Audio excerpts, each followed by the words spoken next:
Oh, extending for a year, that's not going to happen. This is a misdemeanor case. He will have been on probation for 2 years.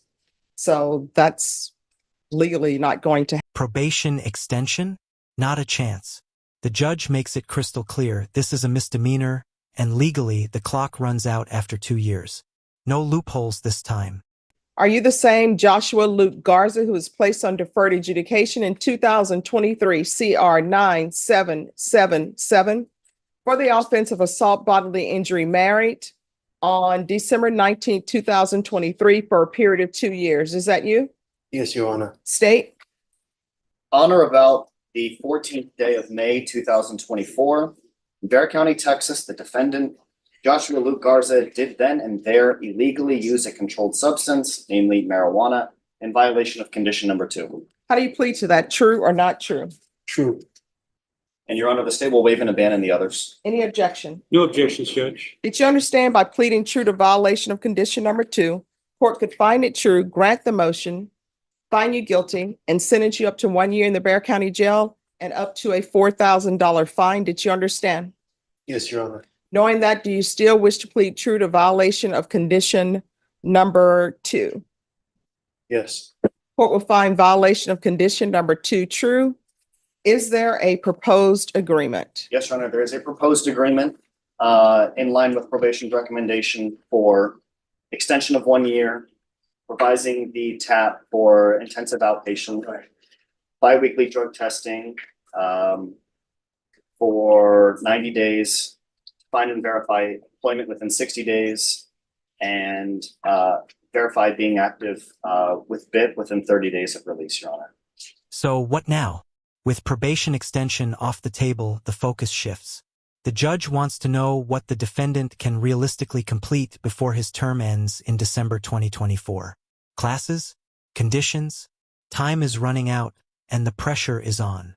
90 days, find and verify employment within 60 days, and verify being active with BIP within 30 days of release, Your Honor. All right. So extending for a year, that's not going to happen. This is a misdemeanor case. He will have been on probation for 2 years. So that's legally not going to happen. So then the question becomes, what are we doing between now and December 2024? Well, Judge, it seems like he should have enough time to complete the BIP course and also get back on track with whatever other conditions that he has, short of the court having to extend the case. All right. Any objection to the court reviewing the court summary? No, Your Honor. All right. I have a few questions for you. You want to raise your right hand? Do you solemnly swear or affirm the testimony you give will be the truth and nothing but the truth, so help you God? Yes, Your Honor. You can lower your hand. I'm only proceeding on the violation of condition number 2 because that is the condition that the state is going on. And the states you're waiving other violations? Yes, Your Honor. All right. And do you have any objections to those waivers? No, Your Honor. All right. According to the court summary, it says that you last reported on May. Why are you last reporting in May? Because we have now, you didn't report in May, didn't report June, July, and we are here and you're in custody. So why did you stop reporting?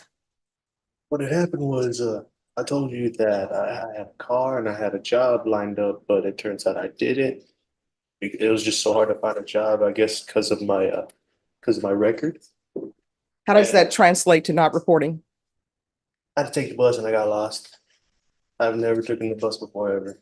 You know what? Everybody's bus ride. Sometimes that's the first bus ride. You know, I came from a different state. I did not know San Antonio at all and never really had to take a bus. Like I took the bus in college and that bus was free and you take it and you're just traveling around the college campus. So you really can't get lost because they're just taking you around the college campus. So the first time I had to take a bus in San Antonio, my mom said, baby, just get on the bus and tell the bus driver where you need to go, right? And they'll tell you if you're on the right bus or not. My first bus trip in San Antonio, I get on the bus. I knew where I was going because, believe it or not, and I know you probably know, they have little pamphlets with bus routes, and it tells you where all the buses go. I got on the bus, sat down, and you know what the bus driver said to me? "Excuse me, miss, you haven't paid." And I said, "Oh, you have to pay for buses here?" Because where I came from, you didn't have to pay for the bus ride.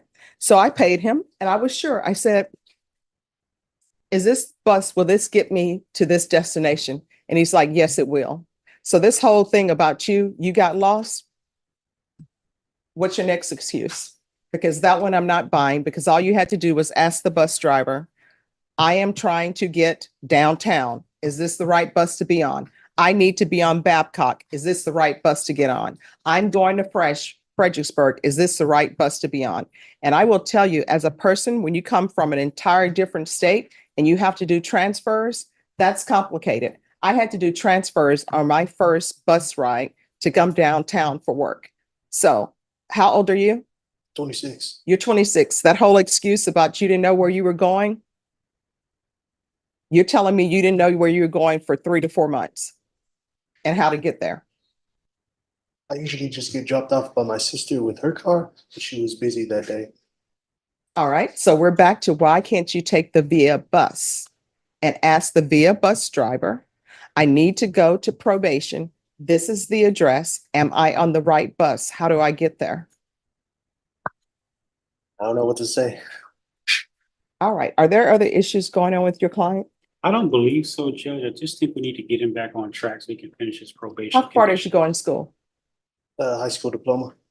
All right. So I don't understand why he can't take, I don't know why he can't get on a bus. I just got lost, and then it took me to this one stop. I was following off of Google Maps, told me to stop right there, and I waited there, and the buses just kept flying by, and I didn't realize it until it was Well, let me ask you this. How did you get back home? I walked home.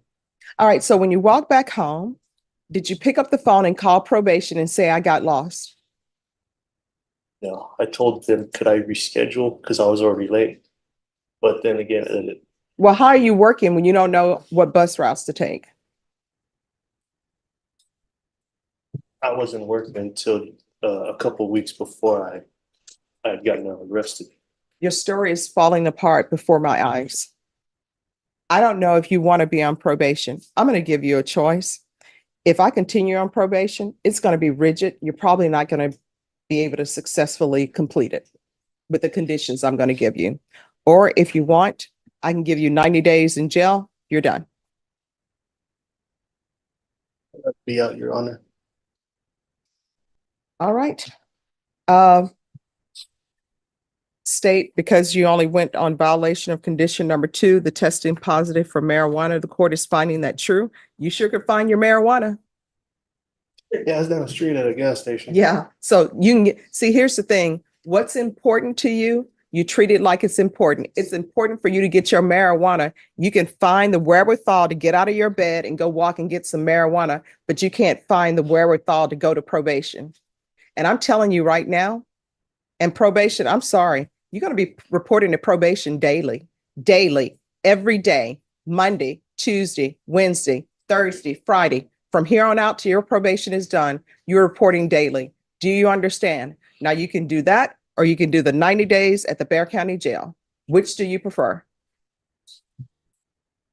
If I do the 90 days, do I get No, back? we're not playing these games. 90 days, or either you're reporting to probation daily. Those are your choices. You have no other choices. Probation daily. All right. I'll deny the motion. He's going to report daily, Monday through Friday, to probation until his term expires. He's going to have full-time employment within 7 days. And for the court, that means 40 hours a week. If you don't have full-time employment within 7 days of your release, a motion to revoke is going to be filed. I guess, Judge, how can he do both? How can he report every day to probation, also hold a full-time job? Oh, because probation is in the morning. He can get a nighttime job. They have, Usually jobs have 3 shifts, morning, afternoon, graveyard. He can do graveyard shift. Probation, are you all open from 11 PM to 7 AM? 11 PM, 7 PM, 11 PM to 7 AM. That's a shift you can work. What time does probation close?